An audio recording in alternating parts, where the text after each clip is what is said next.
Hey guys, how are you going today? Before starting today's lesson, I will explain you the objective to use the present perfect tense.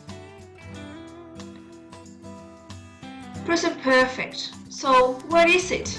How do we use it? The present perfect is unfinished time. Now you might be wondering, what is unfinished time?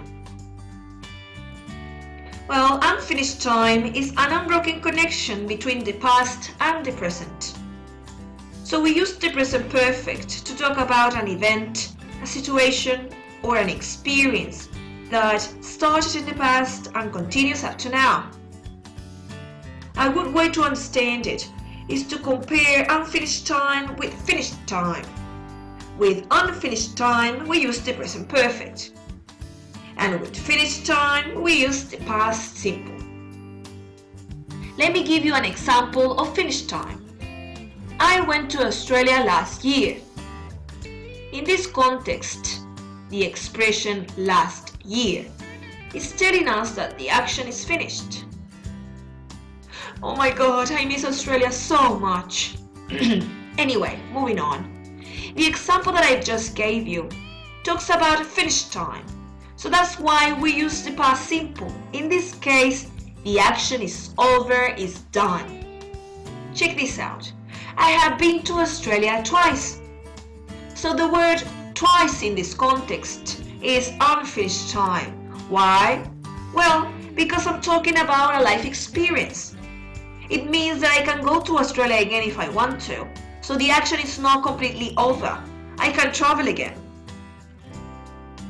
Look at the following example. She has lived in the States for 5 years. It means that she probably moved to the States 5 years ago, but she's still living there. The previous example was unfinished time. We have to use the present perfect.